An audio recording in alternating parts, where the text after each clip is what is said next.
Okay, now we're going to be installing the CPU. This is a very, very critical and could be dangerous situation because there are pins on the actual socket itself, the 1151 socket. All right, so ever so carefully slide this arm out and pop up. Grab this part here, okay, and take off the plastic. Okay, this is the protective cover that protects those pins. Slide it forward and leave it just like that. Now, take the CPU out of the plastic protector, and now take note of the notches in the CPU. Okay, you have one here, okay, and you have one there. Critical and very, very important. Okay, also, sorry for my sniffling, I was just outside.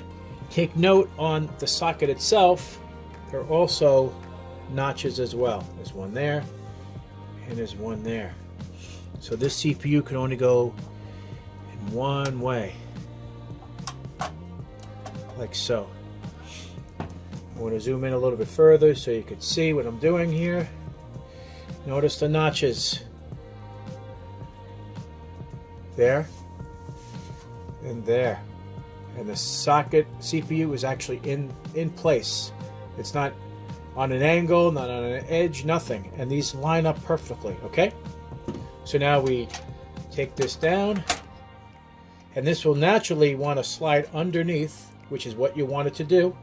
Okay, I'll do this in a different angle so you can see it. You want to bend this down and push it back underneath that little tab, and that's how you install a CPU. Well, now we take the heatsink and fan, which is together on the Intel processor, which is nice.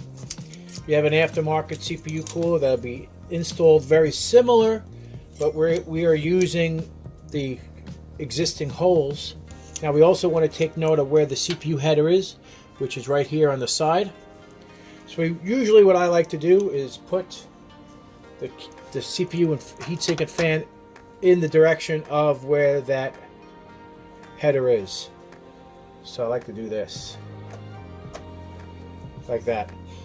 So with it in place, just press down on these standoffs and you'll hear a click. And I like to go across. So this one first, this one second, this one third, and then this one fourth. Make sure CPU is installed, and it is. Rock solid. Sometimes I like to kind of angle this wire so it's out of the way. And that's how you install a CPU. We're going to be going to the next step on how to install RAM. That video will be right here, installing memory.